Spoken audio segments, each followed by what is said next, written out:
A lot of branding looks small on the surface, but this is usually where real decisions live. I want to talk about why I'm branding these pouches and charms in the first place. It's about creating a feeling that stays consistent from the moment someone receives their order to the moment they actually use the tool. Good morning. So today we're working on branding our pouches. I'm going to go through and show you the types of pouches we got, the material. You know, when I start, I have to go ahead and put on my uniform, which I like to call my apron, my little uniform.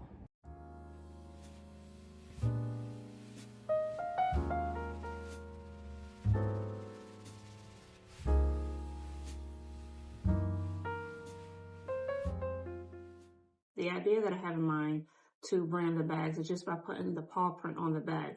I'm still trying to decide on which area I want to put the paw print, but that's what I came up with, just a paw print on the bag and putting a charm on the bag. Boujee Bunny Boutique was never meant to feel mass produced. It was meant to feel considered, like someone thought about this before it ever got to you. And honestly, this decision didn't come from marketing. It came from memory.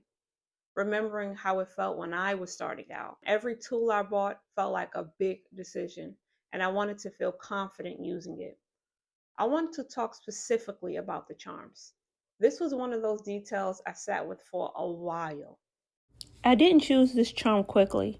I compared it to others, walked away, came back. This one stayed with me. Quiet, intentional, and still special. That's how I knew. I didn't want it to feel gimmicky. I didn't want it to feel like merch. I wanted it to feel like a signature. The paw represents care, craft, identity. It's subtle on purpose. I didn't want it to feel centered, right? I didn't want it announcing itself. I wanted it to be something you notice over time. Weight matters more than people realize, right? When something feels too light, your brain immediately registers it as disposable. This needed to feel like it belonged with professional tools. Placement matters too.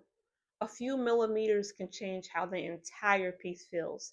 Something can go from intentional to careless without you ever consciously knowing why, right? At first, I wasn't completely sure, and that's the part of building a business in real time, right? But once I saw everything together, it clicked. It felt like the brand. I don't want it to be like too showy, too like showboaty, right? Showboat, that's like old school. But I don't want it to be like that. Like, look at me. I don't need that. I just need a small little mark in the corner. And then I'm going to put the charm on. I think that's just good enough, right? Maybe the middle, I'm not too sure. I feel like my mind, the middle is like, when you put it in the middle, think about it. It's here, look at me, I'm here, I'm the center of attention. You know, that's my mind when it comes to the whole branding aspect. So if I'm putting it in the corner, it's more subtle, more secretive, more like, you know, it's more about the guest. It's not about the brand itself. Like, oh, look at me, I'm here, like loud and in your face. You're right. That's what my mind is thinking of if I put it right in the middle, and that's not something I want to do. So I'm going to go ahead and probably put it in the corner, right? I'm going to decide but I'm really feeling like it's going to be the corner. I'm not too sure on what corner I'm going to put it, but that's where I'm going. Also, I don't want to put Boujee Bunny Boutique because I feel like even putting BBB or Boujee Bunny Boutique is still, well, let's talk about the word itself. It's a long word. And to put that right in the middle or even on the corner at the bottom, it'd be too long. And I feel like it'll look a little awkward. So just going with the paw print, it's more subtle. It brings more life to the pouch, and at the same time, it's not in your face. So that's the idea I'm going with. So I'm going to go ahead and design it.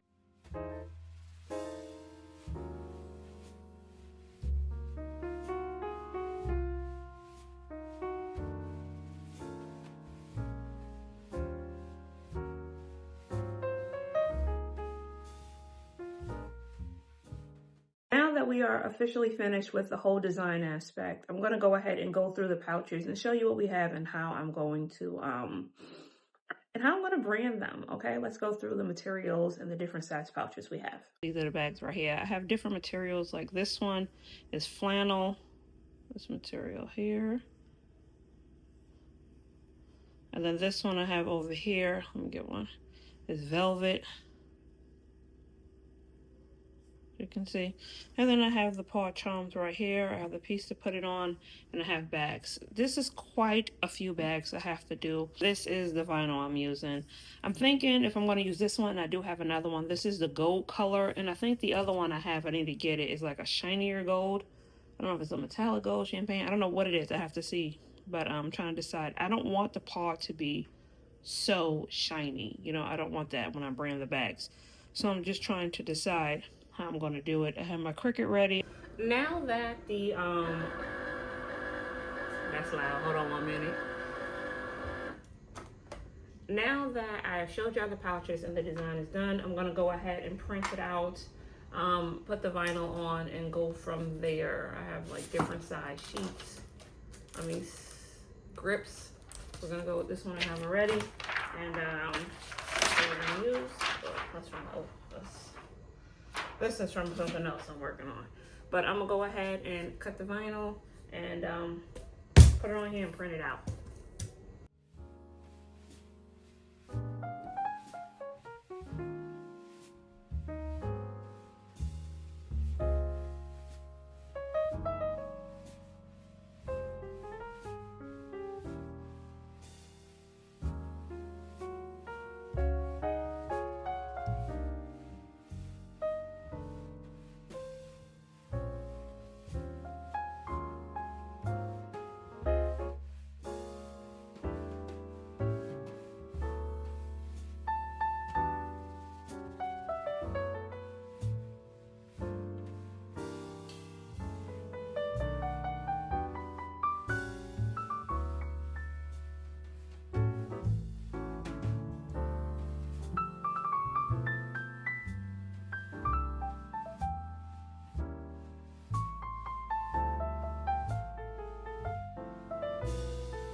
Now the pouches. You'll notice I'm working with both flannel and velvet. That's intentional. The flannel pouches are for everyday professional use, right? They're soft but durable. They don't feel slippery, right? They hold up to being open, closed, moved around, used constantly. These tools aren't decorative, right? They're going into work bags, drawers, carry-on. This material needed to protect them in real life, not just look good on camera. The velvet pouches slow the experience down. They're softer, more plush. These are for tools that feel more intentional, the ones you handle with care. It's not about one being better, it's about matching the material to how the tool is actually used. I'm branding over 50 pouches here by myself. And this is where repetition matters, right? Every single one needs to feel consistent. Same placement, same pressure, same care. I also want it to be something guests keep, not packaging you throw away. Something you reuse for travel, for storage, or for organization. Something that naturally becomes part of your routine, right? If someone keeps it, then I know it's earned its place.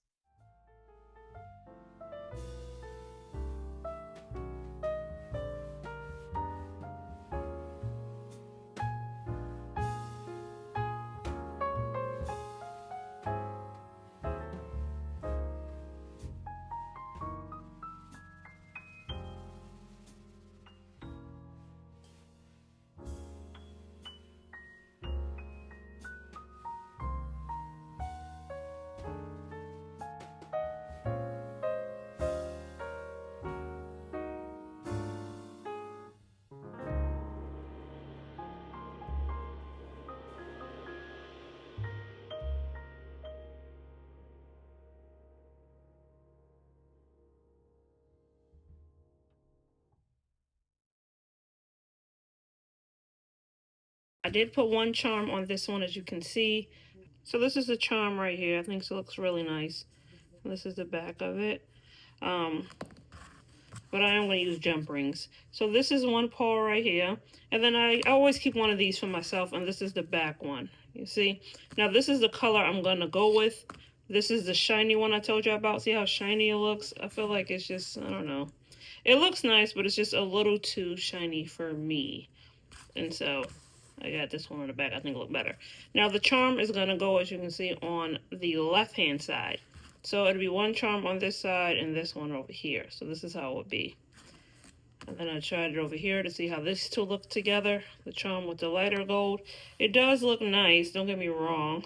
When I think about decisions like this, I realize how much building a brand is really about discernment, knowing what to include and knowing what to leave out, right? Luxury to me isn't about being flashy, it's about being thoughtful. It's about making choices that support the person using the product, not just the aesthetic, right? I'm building this brand for beauty professionals who want to feel capable, who want to feel confident in the tools they're using, who don't want to second guess every decision. And I'm learning that moving slower doesn't mean moving backwards. Sometimes it's the only way to build something that actually lasts. So I'm finished branding all the pouches. You see, put them at the side, like I said before, to put them right here in the corner. Right inside on the corner. Now I need to put the charms on them. Right here. I need to put the charms on them. These are not all of them. I need more. This is only about 25 in there, so I'm going by 25, 25 like that. And I didn't get a chance to brand the big ones, so I didn't finish that one. I need to do those, but I was able to do the small ones. This is just one small part of the process, but it says a lot about how I'm building this house.